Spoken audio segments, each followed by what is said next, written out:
It's time for the Volquest podcast, where we dissect the biggest news items of the week.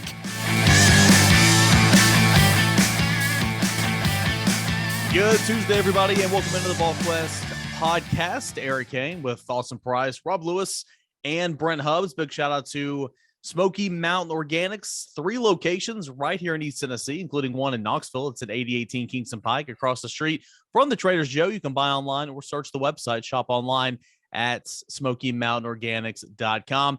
Welcome into it, guys. A reminder, always follow us on the YouTube page. Just search Volquest. Every video we have, as soon as it's up there, you will get notified. Follow, subscribe us on the YouTube page by searching Volquest on YouTube. Gentlemen, we'll go ahead and start with the big announcements, wide receiver announcement that went away from the Vols yesterday as Carnell Tate announces his commitment to Ohio State. That was about 1 o'clock on Monday afternoon. Austin, Tennessee positioned themselves very well. We're very, very much in it, but it's a guy, as you pointed out, that has liked Ohio State from the get-go, and that's where he elected to take his talents. Well, yeah, no doubt. And, I think Carnell Hubbard always wanted, always fancied Ohio State. Had a really good relationship, no matter all the nonsense subtweeting. I wouldn't surprise me at all if that was all planned, with Brian Hartline. I think for anything, I think, if the NIL money got more competitive at Ohio State, then, it was going to be Buckeyes all the way. And I think that's a big reason why, there was a shift in momentum there is Ohio State up the ante.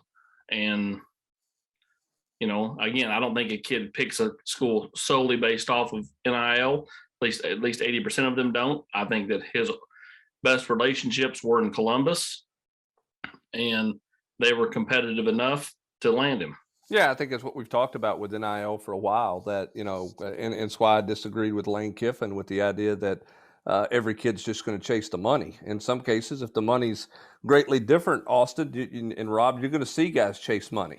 Okay, I mean, if there's a couple $100,000 difference, then I think NIL becomes a different factor like that. But when the money gets pretty much equal or close to the same stratosphere or in the ballpark with each other, it's going to come down to the relationship. And you look at the recruitment of Carnell Tate.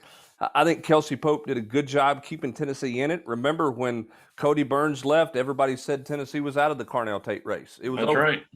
Because he had the best relationship with Cody Burns, and compared him to Cody was in it like Hartline was in it. I think Kelsey Pope did a good job keeping Tennessee in it. I think Carnell liked Kelsey Pope, but I think you're right. At the end of the day, he was always going to, if he could go to Ohio State, if the money was that equivalent or close to it, he was going to go to the Buckeyes, and that's what he did. Well, and I think the biggest thing too, and I continue to reiterate this for Tennessee fans, like, there was so much bravado out there early on because some quotes and stuff. Like, Tennessee's not got unlimited money. Like, Tennessee, I think, was ahead of the curve in NIL. I think what you've seen in the last few months is a lot of other schools have caught up, because they've got things figured out and are all rowing in the same direction. And so thus, the advantage that Tennessee maybe had 4 or 5 months ago is not necessarily there anymore in certain instances. So, Tennessee fans just need to understand that, like, this isn't what about Spire? Why couldn't it be a Spire? They just don't. Again, it's not Scrooge McDuck jumping in the gold on DuckTales. It's just not. Why not? I know why not. But at the end of the day, like, you got to win enough of these battles, Hubs. Like, the problem is like, who can fault this kid? Like, and I had this conversation with a guy on Twitter, private conversation. I said, you think that prospects look at Tennessee as a historical program?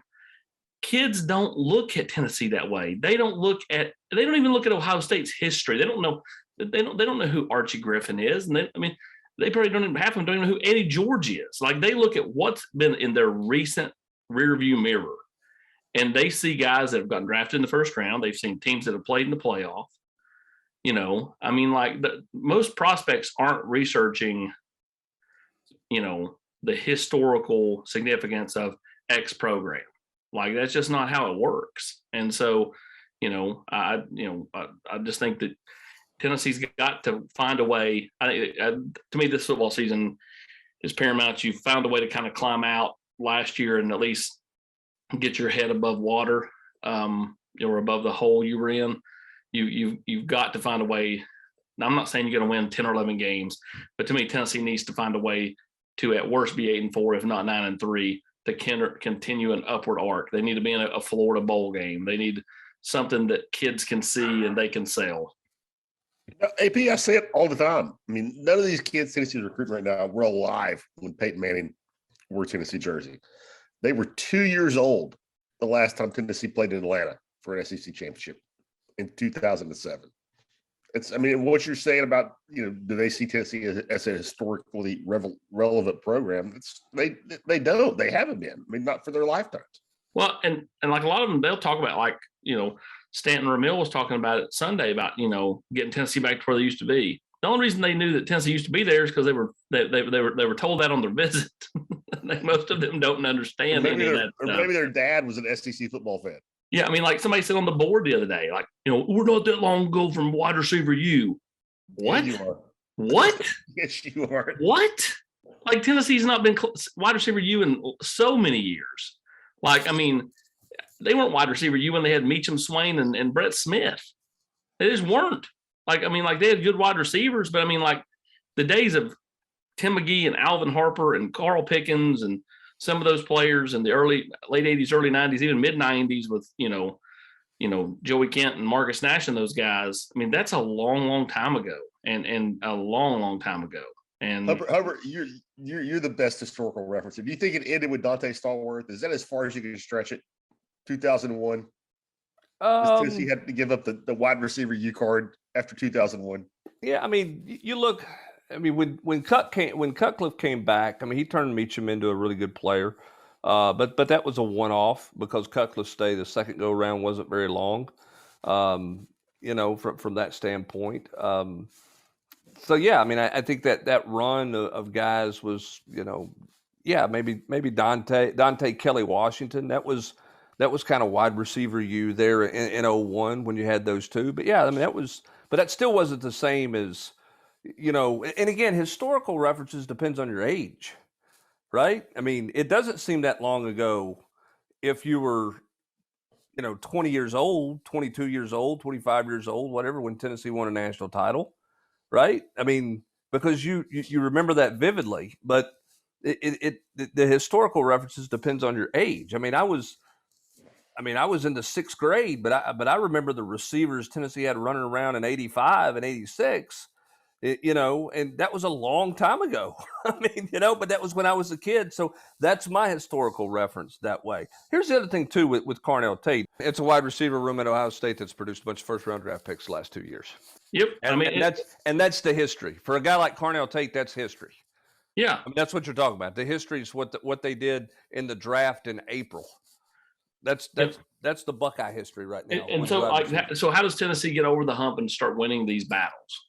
One, they've got to just win games. Like, at the end of the day, being relevant, being in the college football playoff, getting to Atlanta and playing for an SEC title, all that stuff helps you get there. Tennessee, a year ago, Tennessee was left for dead. The fact that they're even in on some of these players, whether it be through NIL or whatever, is a good sign. They're not going to just automatically just start winning every battle against these top end teams. That's not going to happen. Like, that's just not going to happen. So, can they land Francis Mauigoa? They're going to get the last shot with him. I know he was predicted by the USC guy to USC. It's not surprising. He's a kid from American Samoa. That's the one West Coast team he's looking at. A lot easier for his parents to get to LA than it is to get to Knoxville, Tennessee, or Tuscaloosa, Alabama, or Florida, or Miami. So it just, but that doesn't mean he's going there. Well, we'll see how the next week plays out with the rest of his official visits. What happens with Sean Davion Bradley? What happens with Lucas Simmons? What happens with, some of these other players that Tennessee is in on that they have a good shot at? And so, what happens over the next month? Don't freak out sitting here on June 21st, because Tennessee can still land their fair share before, let's say, August 5th. That's kind of the date I'm starting right here, is August 5th. What's Tennessee look like recruiting wise when the calendar turns to August 5th. Like we should, Kane, I'm putting you in charge of this. I want you where they're at now and where they're at August 5th. And if it's bad, then it's bad. And if it's good, then it's good.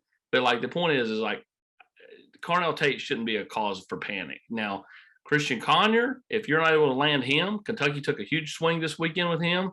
I think they left him with him a lot to think about, and so he'll come to town this weekend. Tennessee will get the last shot with him. We'll see what happens. July 3rd is rapidly approaching. And if he were to go to Kentucky on July 3rd, then I think there's a little bit more cause for panic because that's a guy you've been in really, really good shape with, way more so than Carnell Tate. In my opinion, had Carnell Tate picked Tennessee, there would have been a 25% chance he would have signed with Tennessee, because I think that Ohio State was never going to go away, and they were going to have a big time fall this fall, playing in the Big Ten with all the guys they got coming back, and there was going to be a certain allure there, and I think they would have eventually, repitched their NIL stuff. Again, I think it would have been much harder to hold on to him. Whereas I think if you land Christian Conyer, it's much more feasible you hold on to him all the way to the finish line. Rob, let me ask this. I mean, winning's important. No, there's no doubt about that. That helps Tennessee in recruiting. How much would it help Tennessee if they get guys drafted higher? And I mentioned this in the basketball context, because how much has Rick Barnes' staff changed their recruiting profile in terms of guys they're recruiting because of the number of guys they've had drafted, the Grant Williams of the world, now Kennedy Chandler and these guys. How much would Tennessee benefit in football recruiting if they were elevated into the first night of the NFL draft? I know they had 6 guys drafted this past year, but how much would that change their profile, in your opinion, particularly based on what you've seen out of Rick Barnes' program the last 5, 6 years? Hubbard, don't you think it goes hand in hand, though? If you're having guys drafted on day one, a bunch of guys drafted on day 2, you probably are winning, 9, 10 games. I mean, how many guys in Georgia have drafted? It's like LSU, 2 years ago when in the Joe Burrow draft, they had 13. Right. I think it's big. I think the draft is big in both sports, but I also think that if you do have 8 guys drafted, you probably didn't go 7 and 5. Yeah, from the standpoint of having some guys drafted that weren't 5-star high school kids coming out, like the Grant Williams. How much did having a guy nobody wanted develop, play, get drafted in the first round, open the door for higher ranked kids and put Tennessee in the blue blood conversation? In basketball, I think it's big.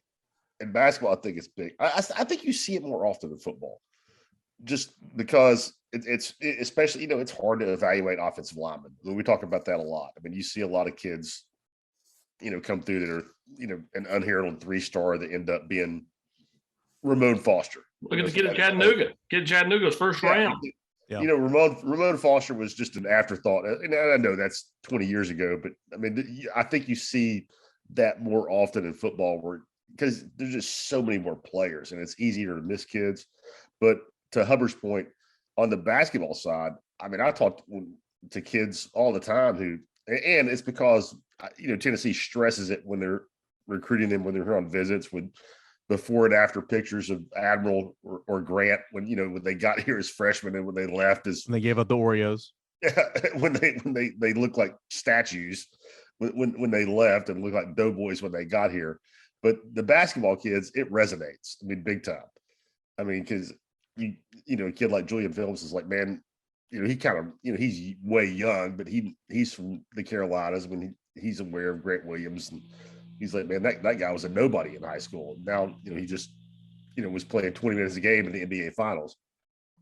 I think that resonates big time. I know whether you're talking to a basketball kid or a football kid, player development, the opportunity to get to the next level is big.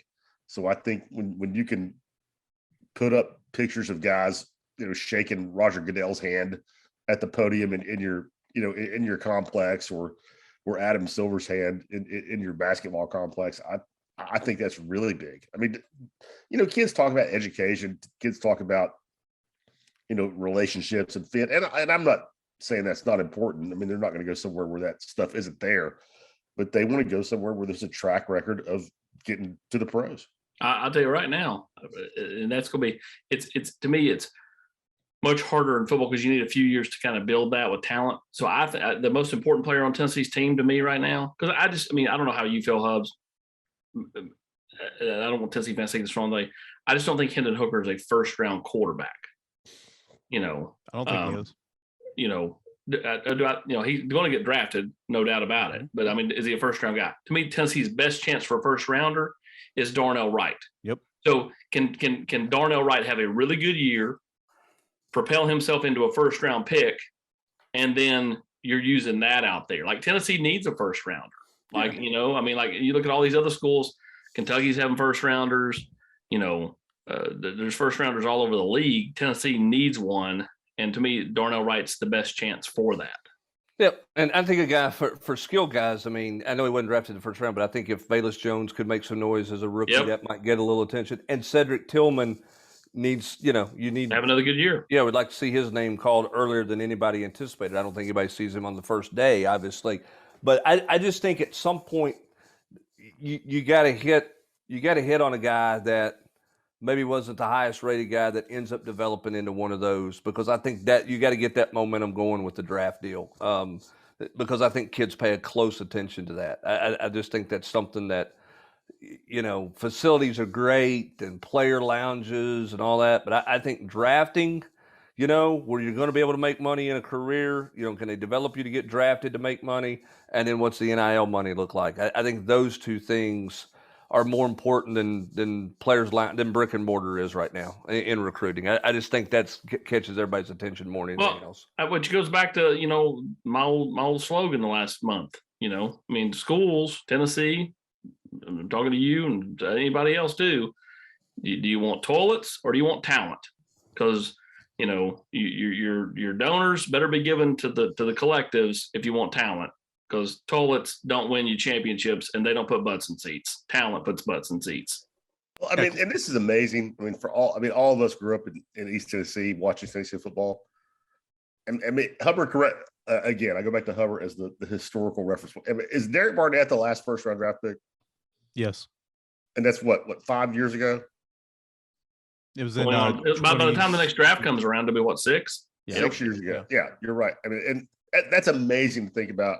Not that Tennessee's been as good as most people, for most of our lives in turning out draft picks. And to think that they've had one first round draft pick in the last 6 years come through this program is a pretty good snapshot of where this program's been. Kind of last thing on Carnell Tate here in the wide receiver conversation. AP, real quick, reset the wide receiver board. Of course, Tennessee showed very, very well with junior college Malik Benson last week. Nathan Laycock is right up there. Who were some names on the wide receiver board? Just kind of reset that now with Carnell Tate out of the picture. Well, it's Malik Benson. It's Aiden Mizell, who, again, that's likely a kid who's going to end up at Florida, but you're still going to swing. That's the other question I keep getting in my private messages. Well, if they feel like it's hard, why do they recruit him then? Because that's what recruiting is. Like, kids were, how many times a kid's been coming here and then it was a lock, stock, and barrel and then ended up elsewhere, or vice versa. A kid was not coming here and then all of a sudden ended up here like that. You have to keep recruiting. But Aiden Mizell, Malik Benson, Nathan Laycock, you definitely have to put, Cam Selden on there. Tennessee's kind of recruiting him as a combo, but, he spends a ton of time, talking to, Tennessee's wide receiver room. And so, outside of that, they'll continue to recruit a guy like Demetrius Bell at Blackman, who's committed to Michigan State. And there'll be other names that pop up. I think that's the biggest thing is like, a year ago, Tennessee wasn't recruiting. Think about it. Just think about this. At this point a year ago, Tennessee was not recruiting Justin Williams. They were not recruiting Caleb Webb. They were not, you know what I'm saying? Like James Pierce was a lowly 3-star that Tennessee was having a few conversations with, so like that was my comment. Will Stallings, I'm not saying he's going to be some 5-star, but like somebody coming to me belly aching about Will Stallings. And I said, a year ago, you belly ached about James Pierce when he was a 3-star, but by the end of the recruiting cycle, he was a 5-star and you loved him. So like, you can't ride that wave. Like that wave just sinks. Okay. So let it play out, see what happens. Yeah, on that note, Tennessee picked up its 11th commit for the class of 2023. It's 5th on the offensive side in Will Stallings. And Brent, he's a guy that came here and camped on June the 1st. He showed Tennessee enough in individual drills. Then, of course, with Jerry Mack that they offered a few days later, got good size, almost 6'1". He's about 224 pounds. He is a vertical runner. He is going to get north and south in a hurry. He plays for a very prestigious high school out at Bishop Gorman in Las Vegas. The running back, Tennessee has at least one right now. They're going to look to add another one. Of course, Cam Seldon has also pointed out many times in this conversation as well. But your thoughts on Will Stallings' late interest and pretty much offered and he committed just a couple of days later? Well, 6'1" or 6'1.5", 225. I think ran 4.6, right around there at Tennessee's camp. I would say they don't have a guy like that in their running back room. I think he's a little bit different than Justin, Williams Thomas, and from a size standpoint, I think he's different than the other guys that they have. So, I think this is a guy that they liked in camp. I think Alex Golish liked him. I think Jerry Mack liked him. And, this is a guy that they felt really good with after he camped. They liked his mental makeup, felt like he was a good fit for where they are. And so Cam Seldon's on that list, and we'll see what else they do. I mean, we've talked about it, Austin. Where's Deshaun Bishop? Is that a go or a no-go? Is Deshaun really interested? Is he not? I mean, that feels like a middle school dance where the two kind of walk about halfway to the middle of the floor, like they're going to dance a little bit, and then they both kind of get a little turn the other way, doesn't Leaving it? a lot of room for the Holy Spirit. Is this when Opie didn't know how to dance, Subs? Is this when Opie didn't know how to dance? Maybe it's my middle school dance experience. I don't know. Does Andy got to get out on the floor with Helen Crump and show him how to do it, make him feel better? How do you do, Mrs. Wiley? Maybe it's Ernest T with Ramona. I think that's a colored episode too. Anything with Howard Sprague. It's out. But don't you feel like that they're sort of like it feels like they're kind of recruiting and going through it, and then sometimes it feels like they're not. It's not just Tennessee. I think Deshaun Bishop falls into that category a little bit as well, right? But Bishop is in no rush. Yeah. So and Tennessee is very comfortable letting him not be in any rush.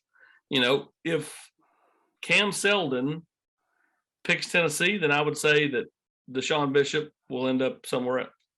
If Cam Seldon does not pick Tennessee, then I would think that Tennessee maybe puts a little bit more heat on Deshaun Bishop.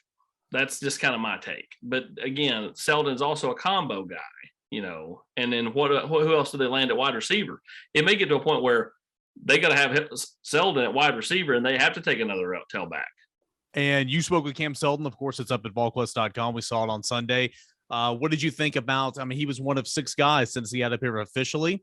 It looked like he enjoyed his time, but you got to spend some one-on-one time with him. Your thoughts on Cam Seldon his weekend in Knoxville? Quiet kid, man. I mean, I made a comment on the board like, if you thought he was short with me, you should have heard his interview with Ryan Callahan at 24/7. Because Ryan walked up as I was finishing, and so I just kind of stood there and I was loading it to YouTube, and I was like, either he just was like done. But he was way better with me, and there was a lot of people like, it was like pulling teeth to get him to talk.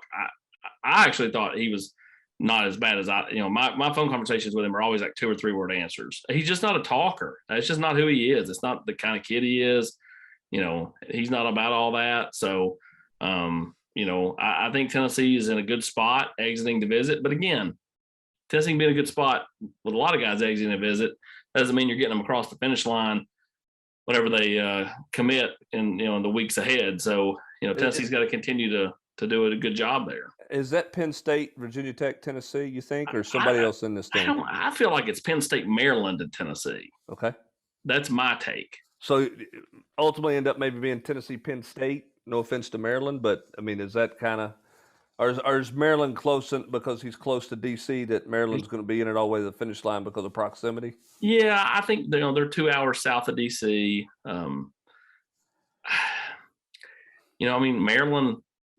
Maryland's always kind of played the NIL game before the NIL game was the thing. So I think you can't discount them. Loxley knows what he's doing up there. So I feel like they would be the 3rd team out of that mix. But yeah, so I would go Tennessee, Penn State, and then Maryland, but I don't think you can discount them. Stanton Rommel, another guy that Tennessee was trying to put its best foot forward with this weekend. Just kind of hearing the clips from whenever you were speaking to him. Sounds like he had a great weekend up here, and that's a guy Tennessee like right now, Austin. Yeah, they do. And it's hard not to watch that video, Kaner, and feel like Tennessee's not the team to beat there. I mean, he was all smiles and clearly was going to wait a little longer to pull the trigger. And now it feels like sometime early July, you can see him pulling the trigger. So, I think that's one you have to, feel decent about. He'll go to Michigan State this weekend. Michigan State's, been a hotter team in recruiting. Can they land the kid from down south? I mean, we'll see. I mean, I think ultimately, that's going to be, a decision that the family have to make. How far do they want to travel to games? But they're a family of 8, so like getting a family of 8 to and from, a state 12 states over is a little more expensive than going someplace down south. I spoke with CJ Allen yesterday, said all the right things, said he's still big on the relationship with Brian Jean-Marie and Tennessee's coaching staff, likes the way they want to use him, stuff that he's told me before. Tennessee's shooting their shot there. Tennessee's swinging as it should. Still feels like that one's going to be, a Georgia situation going away from Tennessee. But again, Tennessee will continue to swing. Spoke with Ricky Gibson as well. Had a smile on his face the entire time I spoke with him on Sunday, and I really likes Willie Martinez, really likes Tim Banks, and really likes his defense. That's an Arkansas-Tennessee battle. He'll be at Arkansas this weekend, someone to pay attention to. And then, guys, another one that I was really impressed with seeing the other day, good-looking kid, TJ Searcy. Rodney Gardner likes him, and looks like Tennessee did its best with TJ Searcy this weekend as well. Yeah, I mean, I think Tennessee will be a player for Searcy all the way through. When you look at the other guys, I mean, Ricky Gibson is a guy, if Tennessee doesn't, end up with Christian Conyer, let's say he goes to Kentucky, like Ricky's a guy who will become more of a priority. I just think guys like Jakeem Jackson and Jordan Matthews, 2 guys that will officially visit this coming weekend, are players that, they're just going to be hard. I mean, one kid lives in Baton Rouge. The other kid lives in the heart of Florida, where, Miami's a school that's a deep factor for him. Florida's swinging there. Like, you know what I'm saying? Like, I think those are going to be, you may land 1 or 2 of them, but I think it's going to be hard. I mean, you may put you in a position where you may not land anybody. Rock, he's different. I mean, like, he's been committed to Georgia for a while, but all the momentum seems like not Georgia to me. Like, you know what I mean? It's almost like Tyree West from a year ago. I mean, it just seems odd. Like, Auburn's also a factor there, but I mean, I just don't know how Auburn can be a real factor for anybody. I mean, it's like Auburn's a factor for Stanton Ramil, but how are they really? Everything Stanton Ramil described was anti-Auburn. Mm-hmm. I mean, like stable, guys that are going to be here. What about Auburn says stable right now? Nothing. I mean, so controversy. It's stable. It's the stability of controversy. Yeah. I don't know why. I really don't know why. I don't know why Auburn didn't pull the trigger back there. I mean, I get money, but you talk about just a lame duck year and no ability to really get a good class, and that just feels like Auburn to me. It has to be brutal to be an assistant coach for Auburn right now and trying to recruit. And if you're a mid to high end prospect and you're going to Auburn, you're going there because you like the school and you like the players there. Your parents went there. Like, you know when you make that decision, the guy that recruiting you is probably not going to be coaching. And for Tennessee, at least, they will have, and everybody else, 1 more weekend of official visitors. Not exactly sure on the number for this weekend, but it's going to be 10 plus. It's going to be a big group. So wrapping up the month of June with official visitors, you'll have a camp on Sunday, big time camp AP, and then it's going to go dead for a while. And then you're kind of setting the table for what you hope will be a prosperous month. A lot of guys have already been announcing that they're going to be making their decisions late June, early July, throughout the month of July, and Tennessee's in a lot of those. So I think the mindset, Brent, is for Tennessee to finish off on the right foot with these official visitors coming up this weekend, a big group, and then see what the haul can be when the dead period ensues. Yeah, I mean, I think July is going to tell a lot. I mean, Austin said it earlier in the podcast. Early August, where's Tennessee's recruiting class? If it's gained and is moving in the right direction, then I think everybody's feeling good. If Tennessee swings and misses on some guys in July that they've been in a solid spot with, and they don't get those guys, then the vibe on this class is going to have a different feel for it. It's just. June's an interesting month. I mean, because you have a lot of decisions to make. And we talked about this a little bit on the Mailbag podcast. It's the balance of, do I visit the guy? Do I not visit the guy? Can you afford to wait till the fall and visit someone? Or if a kid wants to visit in June, you got to bring him in, Rob. I mean, you better have a really good feel for your relationship with the kid. You better have an understanding of the value of NIL and what that means to them. I mean, you got to recruit June like it's the middle of January in a lot of ways in the old school days. And I think that's an adjustment for a lot of coaches out there. Oh, I think it's huge. I mean, just AP, Eric, you got what's the number? Like these 2 weeks in June.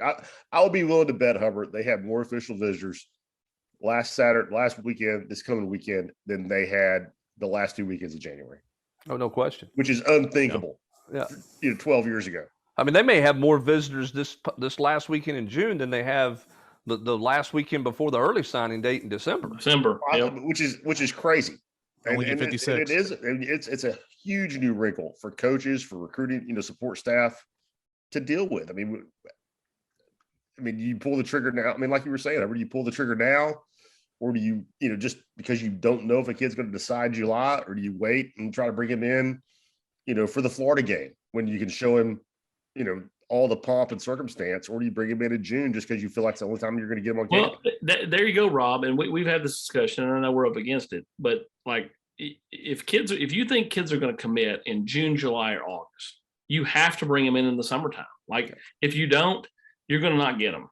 And that's just facts. Like, and 9 out of 10 times, you're not going to get that kid. If you're trying to hold off till the season, you're likely not going to end up with that kid. You got to take your swing now. With the kids that are want to wait till the fall, then I would wait till the fall. That's why I always said Jakeem Jackson made more sense to bring him in during the season. He's not coming until October 22nd.